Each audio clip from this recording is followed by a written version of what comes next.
Hoje em dia, com certeza todo mundo já ouviu falar dos dinossauros. Desde pequenos vemos desenhos deles, engraçados ou assustadores, e a maioria das pessoas acha que eles foram extintos 65 milhões de anos antes dos humanos surgirem na Terra. Esse ponto de vista está muito ligado à teoria da evolução, que é incrivelmente vaga sobre o motivo da extinção dessas criaturas tão incomuns. As várias hipóteses para a extinção dos dinossauros, desde diarreia generalizada até chuvas de meteoros ou envenenamento por novas plantas, muitas vezes parecem ridículas de tão ingênuas. No entanto, basta visitar um bom museu de nível internacional para ver muitas provas de que os dinossauros realmente existiram. Ossos e esqueletos encontrados soterrados mostram claramente que são os restos mortais de antigas criaturas gigantes que um dia viveram e morreram. Suas ossadas são preservadas nas rochas, porém, embora os ossos comprovem sua existência, os cientistas nem sempre conseguiram recriar a aparência deles com exatidão. Todo mundo já ouviu imagens ou ouviu falar do brontossauro de pescoço comprido, mas nem todos sabem que o bronto é um erro. Os cientistas acabaram juntando a cabeça do fóssil com o corpo errado.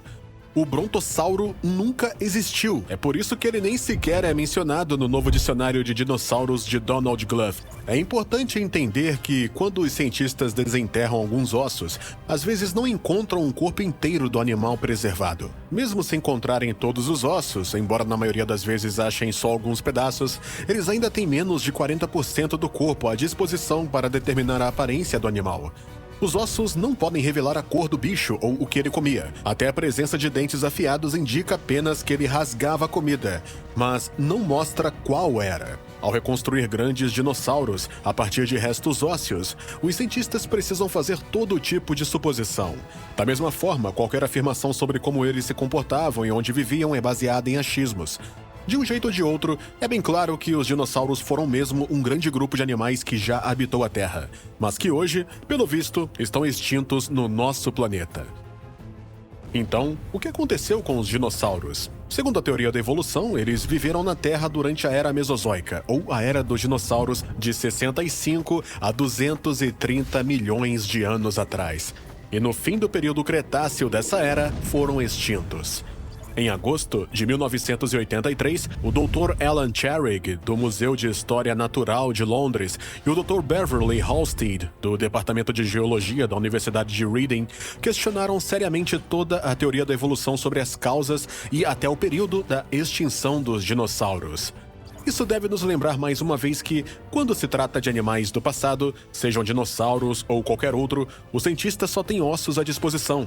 No laboratório, ele não tem o passado em si, ele escava os ossos nos dias de hoje. Qualquer explicação sobre o que aconteceu com os dinossauros, baseada apenas nos ossos encontrados, não é só um ponto de vista de um cientista. Ele não observou o evento de fato e não pode testar sua teoria em um modelo real do passado. Ou seja, os estudos não são científicos nem no sentido mais básico da palavra. Na verdade, isso é apenas a expressão da visão de alguém sobre o passado, uma tentativa de explicar algo usando o que se tem em mãos. O que aconteceu lá atrás só é comprovado por uma testemunha ocular confiável que esteve lá. Para os estudiosos criacionistas, o livro de Gênesis é essa prova. O relato preciso dos eventos, feito por quem estava presente, fornece sem dúvida a evidência mais confiável que temos hoje.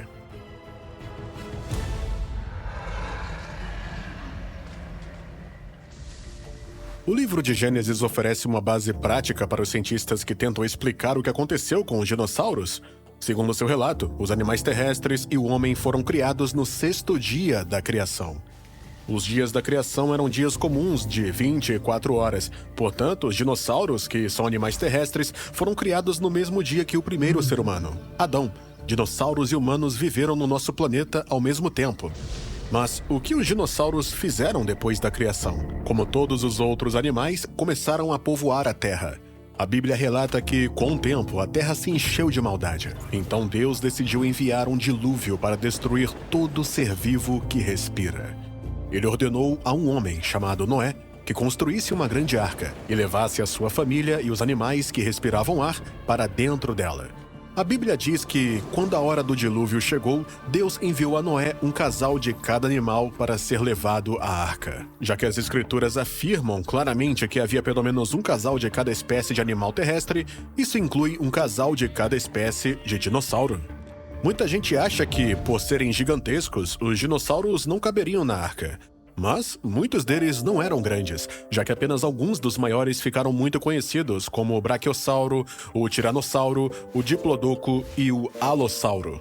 Na realidade, a maioria dos dinossauros não era tão grande assim. O Estrutiomimo, por exemplo, era do tamanho de um avestruz, e o Compsognato não era maior que uma galinha. Só alguns dinossauros eram muito grandes, e mesmo assim, até certa idade, eles não atingiam o tamanho dos maiores animais de hoje, como o da baleia azul. É sensato supor que Deus tenha enviado jovens adultos em vez de animais totalmente maduros. Como os animais que saíram da arca tinham a missão de repovoar a terra, era de extrema importância enviar apenas animais jovens que, depois de um tempo, chegariam à idade mais fértil. Também vale lembrar que a Arca de Noé era muito grande. No livro O Dilúvio de Gênesis, o Dr. Henry Morris e o Dr. John Whitcomb calcularam o tamanho da arca e a quantidade de animais suficiente para representar todas as espécies. Os cálculos mostram que bastaria enviar no máximo 75 mil animais para a arca, e que todos poderiam ser acomodados em apenas um convés, já que o tamanho médio deles não passava do de uma ovelha. Havia espaço de sobra na arca para acomodar os representantes de todos os tipos de animais terrestres.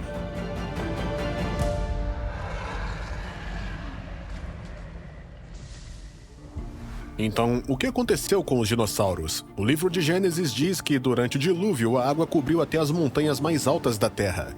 É bem óbvio que todos os dinossauros, exceto os que estavam na Arca de Noé, ou seja, criaturas terrestres que respiravam ar, morreram afogadas.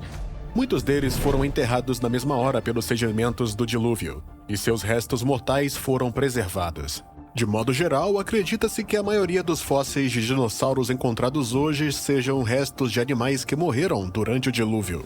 As formas retorcidas dos corpos, a grande quantidade em cemitérios de fósseis, a presença deles nos mais variados lugares e esqueletos inteiros, que são provas fortes de um soterramento rápido.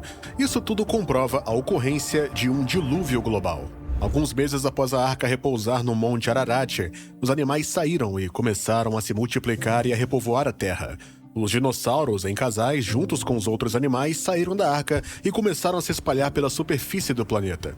Mas o mundo em que eles encontraram era diferente do que conheciam antes do dilúvio. Estava devastado pela fúria das águas. A camada de vapor da água, que segundo a Bíblia envolvia a atmosfera da Terra antes do dilúvio, havia desaparecido. O mundo não era mais uma estufa de vegetação exuberante. Já não havia fartura de plantas para servir de alimento aos grandes espécimes. O mundo se tornou hostil para a vida. As condições antes do dilúvio eram muito boas, permitindo que animais e plantas chegassem a tamanhos gigantescos. A maioria dos mamíferos para de crescer logo depois de atingir a maturidade sexual. Já os répteis podem continuar crescendo mesmo depois dessa fase. Hoje em dia, por exemplo, nas populações de crocodilos, os maiores espécimes são os mais velhos. Aparentemente, esse também era o caso de alguns dinossauros enormes, cujos esqueletos foram encontrados. No entanto, os jovens adultos, quase chegando na puberdade, que foram levados para a Arca de Noé, estavam muito longe desse tamanho. Antes do dilúvio, a superfície de terra firme devia ser bem maior. Havia fartura de plantas, garantindo alimento para todas as criaturas da terra. Mas agora o mundo era diferente. A camada protetora tinha sido destruída. O mundo estava sem vegetação e ela estava apenas começando a se recuperar. Mais radiação atingia a superfície do planeta e até a pressão atmosférica caiu com a ausência daquela camada. Sim, viver no mundo se tornou mais difícil. Os animais já não podiam crescer tanto, nem viver por tanto tempo quanto antes do dilúvio. No primeiro capítulo de Gênesis, versículo 30, a Bíblia nos lembra que todos os primeiros animais criados eram vegetarianos. Até dinossauros, leões e tigres comiam apenas plantas. Esse é um dos motivos pelos quais Adão não tinha medo do tiranossauro, que, apesar de ser imenso, comia plantas antes do dilúvio. Mas depois é dito que, após o dilúvio, Deus falou para Noé que, a partir de então, todos os animais teriam medo dele e que o homem poderia comer a carne deles. Até para os seres humanos ficou mais difícil viver no mundo. Para se manter, a proteína, que antes era facilmente obtida das plantas, agora tinha que ser tirada da carne dos animais. Para sobreviver, o homem teve que competir com os animais. Sendo assim, dá para presumir que a capacidade de sobrevivência tanto de animais quanto de humanos foi testada ao limite. É um fato histórico comprovado pela descoberta de fósseis, registros humanos e pela vivência dos últimos séculos que nem todas as espécies do planeta sobrevivem a essa luta. E embora muitas espécies marinhas tenham sido extintas durante o dilúvio, precisamos lembrar que muitas plantas e animais terrestres acabaram extintos depois do dilúvio, seja pela ação humana, pela competição com outras espécies ou pelas condições de vida mais difíceis naquele período. Muitos grupos estão agora à beira da extinção. Sem dúvida, os dinossauros pertenciam a grupos que não tiveram a chance de continuar existindo. Mas por que as pessoas se interessam tanto pelos dinossauros e tão pouco pelo destino da Samambaia cladophora? Se não fosse pelo tamanho e pela semelhança com monstros, os dinossauros nunca teriam despertado tanto interesse. Porém, devido ao gosto das pessoas por ficção científica com um toque de bizarro, os dinossauros ficaram famosos no mundo todo. E até hoje, a gente se pergunta o que aconteceu com eles. Então, para quem ainda não entendeu, do ponto de vista criacionista, foi isso que aconteceu com eles. Os que não entraram na Arca de Noé, é claro, se afogaram. Muitos caíram nos sedimentos e, por isso, seus restos foram preservados e seus ossos encontrados até hoje. Os que estavam na arca sobreviveram e, após o dilúvio, puderam procriar e se espalhar. Mas devido às condições de vida mais difíceis, falta de comida e coisas do tipo, eles foram extintos. Claro, é complicado afirmar que uma espécie está extinta, pois não dá para provar cientificamente que um organismo em particular sumiu de vez. Os geólogos, que são tradicionalmente os teóricos da extinção, já se viram em apuros várias vezes ao afirmar que certos animais estavam extintos, e aí eles eram encontrados vivendo em condições que os cientistas nem imaginavam. Não tem como imaginar uma pessoa em todos os cantos do mundo, olhando para todas as direções ao mesmo tempo para ter 100% de certeza de que não existem dinossauros e de que eles estão todos realmente extintos.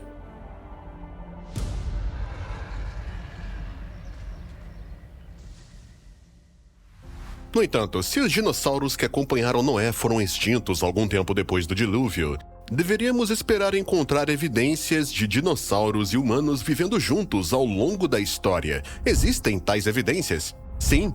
Da mesma forma que quase todas as culturas do mundo têm histórias de dilúvios parecidas com as de Gênesis, nos capítulos 6 a 9, muitas civilizações também têm lendas sobre os dragões. E existe uma crença bem fundamentada de que, na verdade, elas estão se referindo aos dinossauros. Por exemplo, no documentário O Dinossauro Misterioso, é contada uma lenda suméria do Templo de Oiolo, 3.000 anos antes de Cristo. Segundo essa antiga lenda, um herói chamado Gilgamesh, no caminho para colher pinhões numa floresta distante, deu de cara com um dragão enorme e sinistro, que ele destruiu cortando a cabeça para levar de troféu. Quando Alexandre o Grande e seus guerreiros marcharam para a Índia, eles notaram que os nativos adoravam répteis imensos e sibilantes que eram guardados em cavernas sagradas. A China sempre foi famosa pelas histórias de dragões, que inclusive sempre tiveram muito destaque nas cerâmicas, bordados e entalhes de madeira chineses. A Inglaterra também tem sua história de São Jorge, que derrotou um dragão que morava numa caverna. Mas não vale nem a pena citar histórias de milhares de anos atrás, já que, no século X, um irlandês descreveu um encontro com o que parece ser um estegossauro. Nos anos 1500, um livro científico publicado na Europa chamado Historia Animalium listou vários dos animais que viviam naquela época e que nós consideramos como dinossauros. O famoso naturalista da época, Ulisses Aldrovandi, relata o encontro entre um camponês chamado Baptista e um dragão cuja descrição bate com as características do dinossauro Tanystropheus. O encontro ocorreu em 13 de maio de 1572, perto da Bolonha, na Itália, e o camponês matou o dragão. Portanto, há provas confiáveis da existência de dinossauros na história humana. Além disso, temos a descrição de 2 animais da época de Jó que poderiam muito bem ser grandes répteis. Fica claro no texto que Deus mostrou a Jó que grande criador ele era, permitindo que ele visse as criaturas mais poderosas que já tinha criado. No capítulo 40, Deus fala para Jó olhar para o Behemoth. Em muitos comentários, o Behemoth é considerado um elefante ou um hipopótamo. Mas isso não faz sentido, porque está escrito que o Behemoth tem uma cauda como a do cedro. E a cauda pequena de um elefante não lembra um cedro de jeito nenhum, então esse animal não pode ser considerado um elefante ou um hipopótamo. Na verdade, lendo essa passagem do livro de Jó com calma, é difícil encontrar um animal vivo que se encaixe nessa descrição. O mais próximo que conhecemos pode ser o Brachiosauro, um dos dinossauros. O Leviatã também se parece com um dragão que cospe fogo. Vale lembrar que, até hoje, existem besouros que soltam gases quentes para se defender. Por que o Leviatã não poderia fazer o mesmo? Por sinal, algumas evidências sobre dinossauros chegaram até nós há relativamente pouco tempo. Na revista Science Digest, de junho de 1981, e depois, em 83, na Science Frontier, número 33, há relatos de pesquisadores e moradores da África que viram animais parecidos com dinossauros. Geralmente, eles são vistos em lugares remotos, como lagos no meio da selva do Congo. Mas as descrições com certeza batem com as dos dinossauros. Alguns cientistas até sugerem que o próprio monstro do Lago Ness, se existir, pode ser uma espécie de plesiosauro que continua viva até hoje. De forma geral, um criacionista não ficaria surpreso se achasse um tiranossauro vivo na selva. E não ficaria nem um pouco espantado se descobrisse que ele é vegetariano. Mas para um evolucionista, isso seria um choque. Então, para quem entende o que aconteceu no passado, não tem mistério em relação aos dinossauros. Mas a nossa compreensão desses fatos não deveria se basear na visão das pessoas que vivem hoje. A menos que ela se baseie nas palavras claramente registradas do Criador. O Deus presente na criação deles, não teremos base confiável alguma para a consciência histórica e interpretação dos acontecimentos.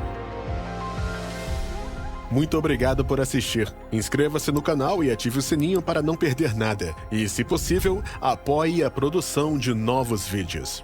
Muita paz a todos nós e esperamos ver vocês de novo.